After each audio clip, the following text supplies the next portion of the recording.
see you again. You okay? See you. Nice and warm in here, huh?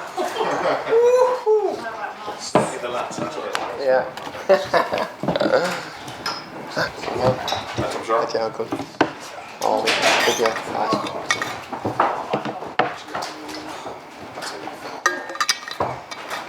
Fuck. Yeah. Crazy.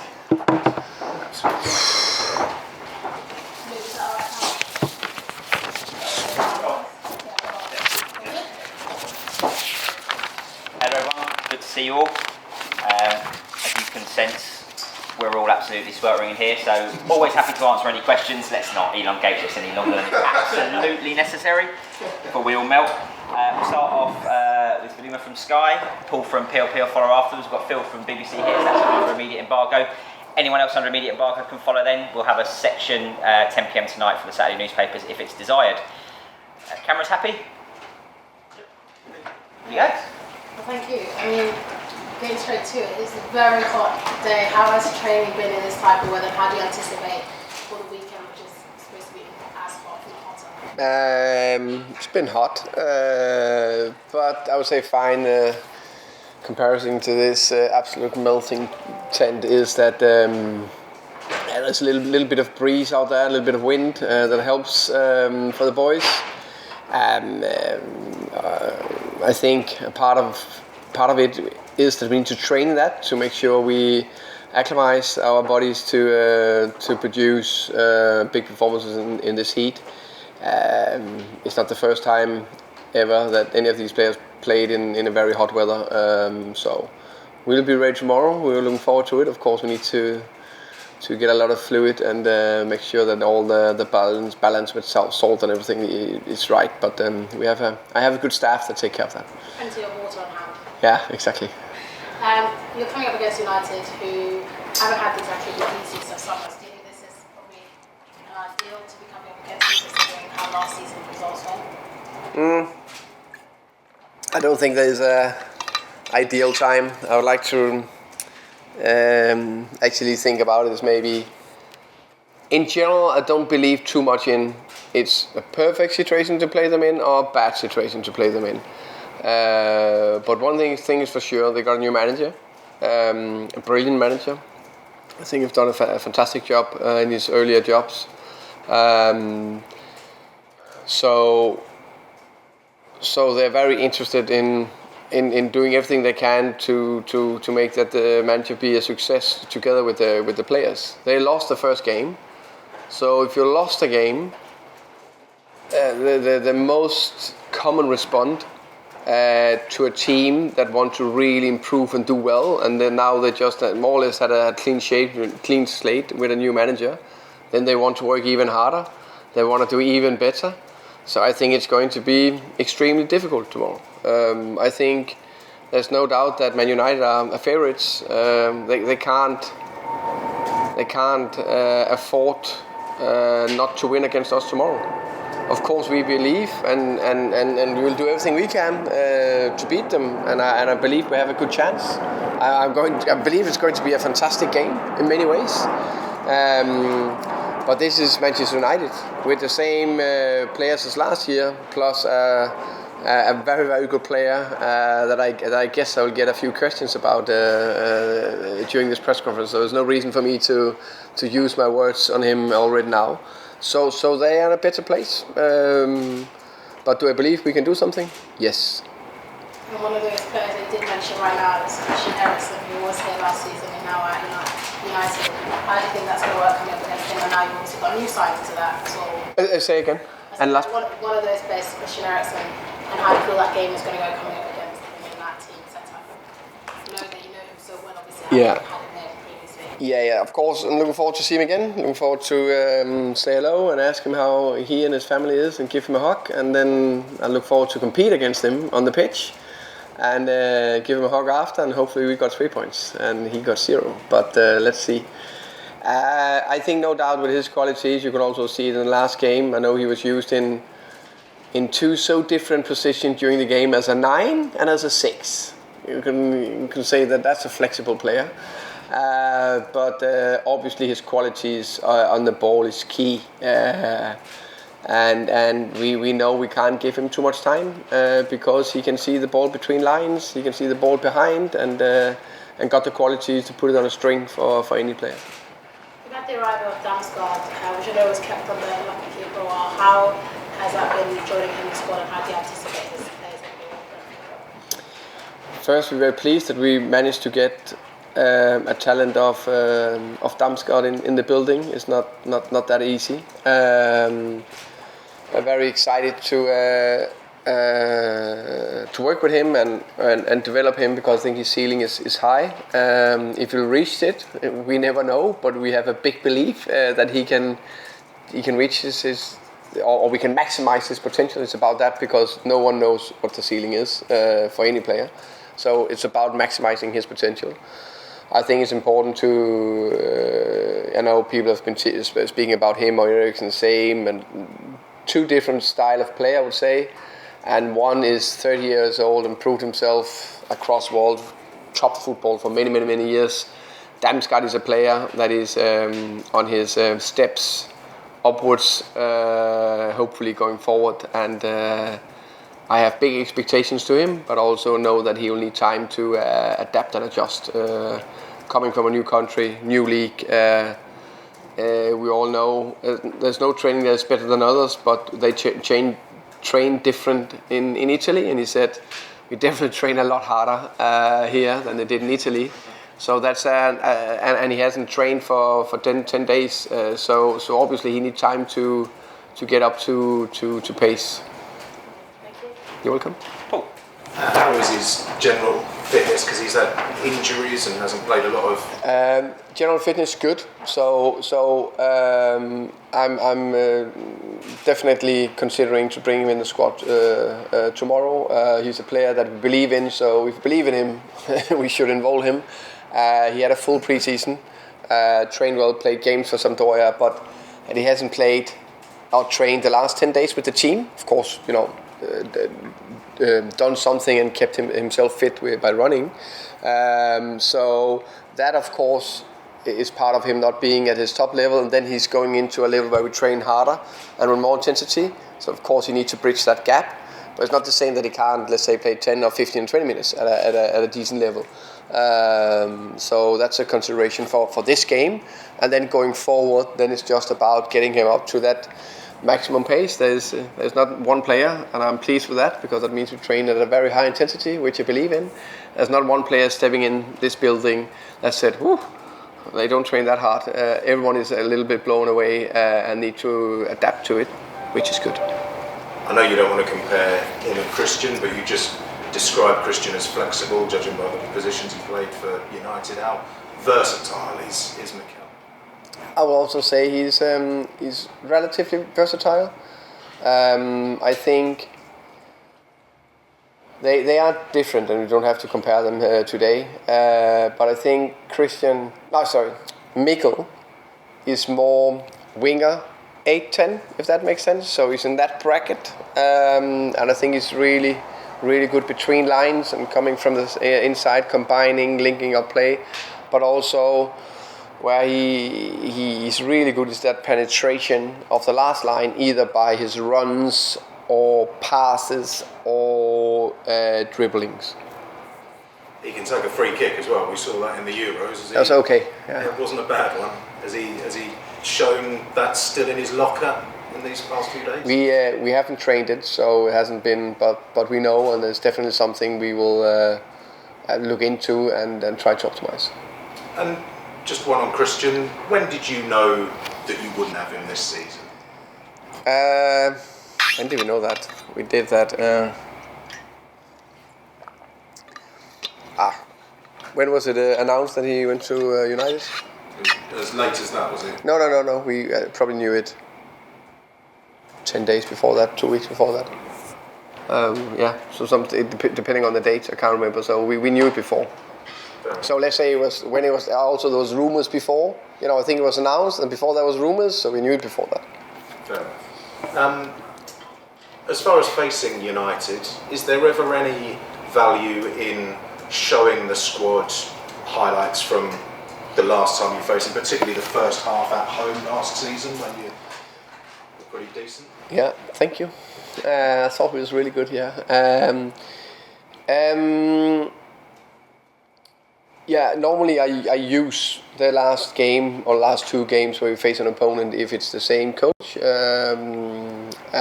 because there's a lot of similarities, so we can use that. So this time I haven't actually shown too much. I've shown a lot from that preseason and mainly the Brighton game. Use that as a preference. I haven't decided fully what to show. I show always a few clips for tomorrow before the game for the players. Normally, if we train on something specific, I use that to a little bit of reminder. Remember, this is what we're doing. So most likely, I will do that. But I could have used it because I think it was a prime example, especially first half, that if we do that well, being brave and aggressive, pressing high, we will create chances and opportunities against them. But also we need to be aware of their quality because, 2 moments, boom, because they have world-class players. I think we need to understand and remember that is, with Ronaldo, Fernandes, Eriksen, Rashford and Sancho, I think any manager will be quite happy by having them. At least they will compete for a place here if they can. Just finally from me, when the players played as they did in that first half and on many occasions last season, and then when they have also the spirit they showed to come back from 2-0 down last weekend, but then also your ability to change things mid-match, have you always had that? Have you always been able to change things so dramatically, or is that something that you've seen improve in your game? I think it's been definitely a thing I've been improving more to be that clear on changing games. But a good highlight. So I'm getting old. So back in 2000 and what is that? When you went to the 11, I think. Yeah, so that's 11 years ago. So actually, I probably had it in the locker for quite a long time. So 2011, that's with the under-17 national team with Christian Nørgaard, Yusuf Poulsen, and these guys. We had to win against Greece to go to the Euros, and we had to make a plan B. So we trained on a plan B and changed system and bits and pieces, and we won and qualified. So, but of course, I how can you say, adjust that and make it sharper and better and better and better. So it's something I believe in, and of course, obviously, there's been some good examples against Leicester and against Everton and these games. So that's make it that's reinforce the message to the players, which is of course is good, and sometimes it's a big success, sometimes it's not. Fair enough. Good luck with the weekend. Yeah, thank you. Thomas, externally, a lot of the narrative tomorrow might be about, obviously, Christian coming back, and with the King of Denmark's gone, the new King of Denmark, maybe Brentford is in. How important is it to just focus on the fact this is 2022-23 Brentford against 2022-23 Manchester United as the game, rather than the narrative that might be spun outside or in the pubs or on the back pages? Yeah, it's first. You just gave me a little bit of a reminder. I really, truly believe and hope that at least what I know this club would like to stand for, and definitely me, 100% as a person. I think it's a lot about respect and integrity. Not that I lose my head and do stupid things sometimes, but I try my very best to show respect and integrity. So I really, really hope that when Christian steps on that pitch, or then when they announce his name, that we really truly applaud him, because I think we helped him and he helped us, and I think that's how we should see it. When I know it's a short time, it could be any player, not because it's Christian. It could be another player who's Ollie Watkins was here 3 years, did amazing. Face him in against Villa, should be standing ovation for me before the game. Thank you for everything you've done. We love you, blah, blah, blah. Game, starting whistle, boom, it's a fight. We do everything we can to beat them. And we celebrate when he kicks the corner outside the pitch. Fair enough, that's part of the game. But I think that's what we should be about, and I hope we do that. Secondly, I don't think you guys are really good at what you're doing, but I can definitely write the stories tomorrow. If we lose and Christian is influential in that part, I can write that story. When we win, I can also write that story.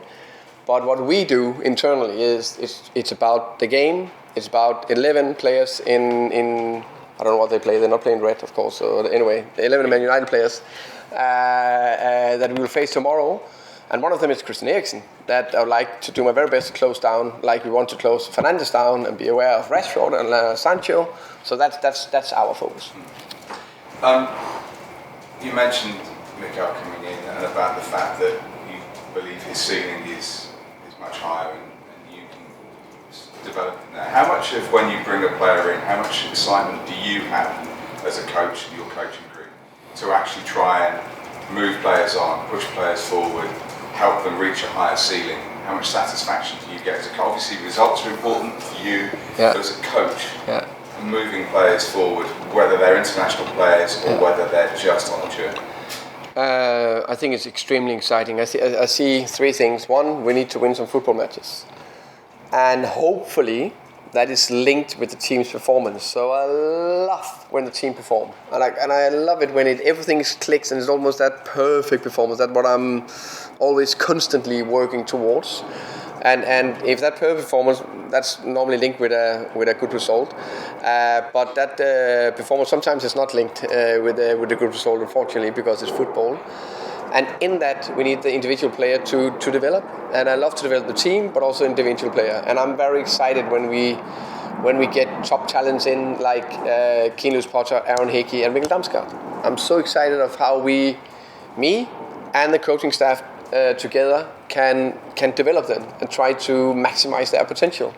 And I think there's and that the good story is, and the good knowledge I would say is that there's so many examples of players that we have developed over the last years that also give us confidence and belief in what we do, and we constantly want to develop that pathway so we can be one of the best clubs in the world to do that. That's our aim, and develop players, performing well, get some top results. And I'm assuming you're happy with the business that you've done this summer, with the signings that you've made. Does Josh Da Silva feel like a new signing as well? Oh yeah, I actually massively just it actually irritated me. That's why you need to speak to your staff. So I actually spoke to Jo, that works in the kid department, and she said, "Oh, how wonderful it was that Josh scored that fantastic goal." And she said, and then I spoke to Potsy, one of our physios, about what a good job he did to Josh. And I said, "Oh yeah, come on, Thomas, stupid you." So of course I went direct to Potsy to say, "Well done." And I already did that earlier last year when he went through. He came back in around the Everton game and Crystal Palace game. I praised him and I praised Toppo for bringing back David and Josh so quick. But I just reminded him again to what an unbelievable job he'd done to bring one of our most important players, or newly signed players, however you see it. And that moment was special. It's special for everyone involved around Brentford. It's not that often you get it in that so beautiful, because it was a decisive goal, a beautiful goal, running towards the fans, and we got a point. So very nice. Finally, probably this might not make sense, but I did notice yesterday the club socials put out I don't know if you know the term dad joke by Ivan Toney. You know the term dad joke? Yeah. So I saw Ivan's dad joke yesterday about eating cat medicine. Have you got any dad jokes? Do you crack any dad jokes? Do your kids raise their eyebrows and go, oh, my kids, they hate my dad jokes. I think are unbelievable funny, but I don't seem to get the same response from them. I don't know why. Maybe it's part of the dad joke. I don't have not a one-liner, unfortunately, but I believe dad jokes are the best in the world by far. Excellent. Thank you. Anyone else under immediate embargo? Jay. Hi Thomas. Hi Jay. Just wanted to double check something quickly. Did you say you're definitely considering bringing Mikel into the squad for tomorrow? Yeah. Is there any temptation to start him straight away? No, he's not ready for that. And then also just wanted to ask, I think it's quite well known that he's kind of like suffered with arthritis over the last few months. So I actually wondered if there was anything you could kind of give us so we all have a little bit more clarity on that. Yeah, absolutely perfect medical, nothing to be concerned about. So yeah, that's a very simple thing. We did all sorts of tests, so that came out extremely positive. So that's good. So was it? Am I right in thinking he had surgery at the end of last year, and then that's when it kind of got picked up that he had this condition? Yeah, that I need to be sure I say the completely right thing. I need to speak to the medic. Of course, I have the story, but when I speak here in front of the camera, you need to be absolutely nailed when you speak about something like that. But the one I can 100% say is true is the medical turned up extremely positive. That we're very pleased with. That's fantastic to hear. And then I also just wanted to know if there were any updates on Ethan Phillips, Christopher Aya, and Sergi. Same update. They're not involved tomorrow. Probably. I don't know how far. Sergi and Christopher is ahead of Ethan, and we're talking about hopefully weeks. But let's see. So similar time frame to last time. So end of August, really. Yeah, with the two of them. Ethan a little bit further. Yeah. That's everything. Yeah. Now. Thank you. Okay. Thomas, Yeah. I wonder if you could give us a bit more insight about how Brentford come to sign a player like Damsgaard. When was he first highlighted? How much of this is a succession plan if you always knew there was a possibility that Christian Eriksen was going to move on? I think Brentford. We are a club that looks for big talents. And there's no doubt that if we wanted to sign Miguel last year, we would never have had a chance. Because at that stage, both his value and come up on the back of a very, very successful Euros. But then things happen in football. Unfortunately, he had an injury and his arthritis didn't help either, and so on. And then he came back just in the back end of last season. Played, I think had 3 or 4 substitutions from Sampdoria, and then played in the Nation League games. So he was one that was on our radar, I would say, in March. And he was actually on the radar in March, and that means that he was not a succession plan instead of Christie. If I could, I would gladly have taken both of them. Gladly, because if you have a chance to take Damsgaard, you should take him. And then of course we worked harder on it from May or something like that. You spoke there about maximising potential. Maybe a hard question to answer, but what makes Brentford so good at maximising potential of the players this time? I think clear strategy. So from the top to bottom and the other way, a clearly alignment of this is what we do. We buy 3 young players, 2 20 years old and 1 22 years old instead of a 25-year-old and a 27-year-old. And by the way, I still think they can develop and we can still maximize their potential. But so we try to develop all our players. So that's one thing. We've done it for quite a few years. I've been here for 5.5 years. A lot of the staff have been here at the same time. So we have adjusted and created I don't know if you call it a pathway or but a way to do it where we constantly discuss what is the best way to do it. We have a coaching staff that a lot of them is coming from talent development backgrounds. So my whole life I'm only thinking about one thing, developing players or teams. Same with Brian Reamer. Now we added Justin from Manchester United.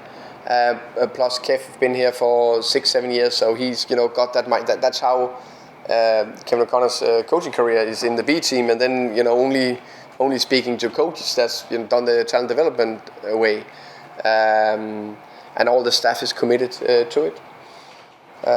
So yeah, I think it's all about the people. And we have a very yes, we use data, but when they're in here, it's very, very human, very, very big people approach. I know you want to speak about another club, but it strikes me that your opponents tomorrow, you could say that you struggle to remember a player that they've signed who's maximising potential. So if you're not going to speak about them, what prevents player from maximising potential? Yeah, there's no doubt that the head coach needs to be able to pick them. I think that's a big thing.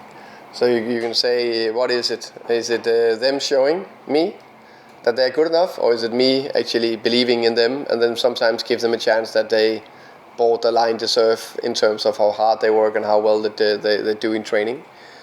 So that's something that we need to, and then also need to be backed by the board or the owner, or that we actually use young players that are not as stable and they're not performing at the same level. You can't expect it to perform at the same level. Then I think it's how you work with the individual. I think you need to be constantly on them in a good way, in terms of correcting them, guiding them on training pitch, after training pitch, a few video clips there, small adjustments, small talks, another video clip, talk with me and a physical coach and the coach and a strength and conditioning coach, the dietary and nutrition, sorry. So I think it's the ongoing, relentless focus day in, day out. Right, I think we'll probably move on now to under embargo for recording. Just beware of the second embargo if anyone else wants to go. Dan? Yeah, just a quick to clarify, did you say Damsgaard hasn't actually trained yet with? Yeah, he trained Thursday, Friday. Oh, okay. So yeah. he's only trained twice? Yeah. Okay. Yeah. Sorry, I just wanted to check. Yeah, just on him as well. Obviously, I know you mentioned that him and Eriksson are different players and have got different skill sets, but do you hope that he can at least come in and provide some of what Clifton did last season in terms of the creativity he provides? I definitely think that they have a little bit of the same skill set, that they can create chances out of, I'm not saying nothing, but and we're not talking about going past a player and put it to the top corner, but they have that passing, or Mikkel have that passing ability and technical ability that he, that simple pass that just need to play 5 yards is there with the perfect weight, the perfect angle, perfect pace. That's a big thing. Do you see him coming in and playing a similar role to what Eriksson did, or will he be more on the wing, do you think? I think it depends. Now we need to get him up to pace, of course, and he needs to compete and need to show he's the best, because we also have other good players. It's not. There's no players who just have an open space available. But hopefully when he come up to maximum pace, he can play an 8 in a 4-3-3. He can play a wing in a 4-3-3. He can play a 10 if I play with a 10, 4-2-3-1. And if I play 3-4-3, he can definitely play one of the two 10s under the 9, like I've done before earlier. So I think there's a lot of flexibility in him. It's about, and again, it's not only about him, of course. It's about how can I get the best team on the pitch, the best players together with the best relations that can produce the best output. And I see a lot of the attention on Brentford from the outside. Maybe people that don't watch an awful lot of Brentford. Obviously, has been on Christian moving on, how you're going to cope with that absence. But do you feel like signing Damsgaard at least kind of shifts that narrative on a bit now, as to you've got this young, exciting Danish player to focus on, and it's going to be more about what he can do now for the team rather than what losing Christian, the impact of that? A part of that, I think I have two players that could do that. One is Joshua Silva. I think he's a player that he was not in the team more or less last year, and he got some similarities to the two others. They're all three different, and then of course Damsgaard, and hopefully both of them can add the quality we need to the team on the ball, decision making and passing. It's all about that. You're welcome. Anything else, Jay? Hi Thomas, hi again. Just staying on Damsgaard. I know you've obviously mentioned about using him as an 8 or a 10. Obviously, a lot of his time with Sampdoria and Denmark's been on the left. Yeah. I know you've done similar stuff with Ollie Watkins before. But how do you actually mould a player into a new position, like you've done with Watkins and things like that? How do you kind of do that? What's that process on the training pitch look like? Of course, I first when I explain if I want to play in a new position, I get them in, show them clips of what I want from that position, either from Ollie showed clip from Neil. He was a 9 before, so let's say Damsgaard could play an 8. I will show clips from Matti, Vita, Josh, Shandon, Eriksen, but the best in class clips that shows what I want from that position. Let's say on the ball, so either high position or he drops to the side, or he link up, or he arrive in the box, or he's in part of the rotation. Then on the defensive side, I'll then show, okay, this is how we will press from 8, this is how we defend low, this is how we defend middle press, and then so I'll show that. And then on the pitch, of course, I'll be coaching a lot the player, and then I'll use video again, and then I'll coach again, and then I'll show video again, and then I'll coach again, and then that's just an ongoing process. And it's remarkable how quick, and it's not against footballers, but how quick, if I want to do a specific thing, how quick the players forget it if I'm not coaching it for 3 weeks or we don't train it. Because they have, and then the tricky thing is that you want also them to show their personality and show their skill set in that role I want. So I need to keep reinforcing the message. Thank you for that. Obviously, I have to ask you a question about Christian Eriksen. He's obviously a player you've known for a very, very long time. Coached him with Denmark's under-17s. Coached him last year. So if anyone knows how to stop him, it's surely you. So I wondered if you have actually kind of spoken to the team about a specific plan you've got in place to stop him, or how do you stop Christian? Very difficult. We will do our very best, try to stop him, of course, natural. I think there's no player in the Premier League you can give a lot of time on the ball. So for me, also not to make it only about Christian, I think both similar but a little bit different, him and Fernandes, both of them obviously can't have too much time just to put their fantastic passes or crosses behind us or inside the box. So of course we talked about and trained how we close both players down. So it's potentially about kind of defending in a low block and kind of minimising the amount of space they can kind of move into. Hopefully it is to press very high and aggressive and keep the ball up there with them.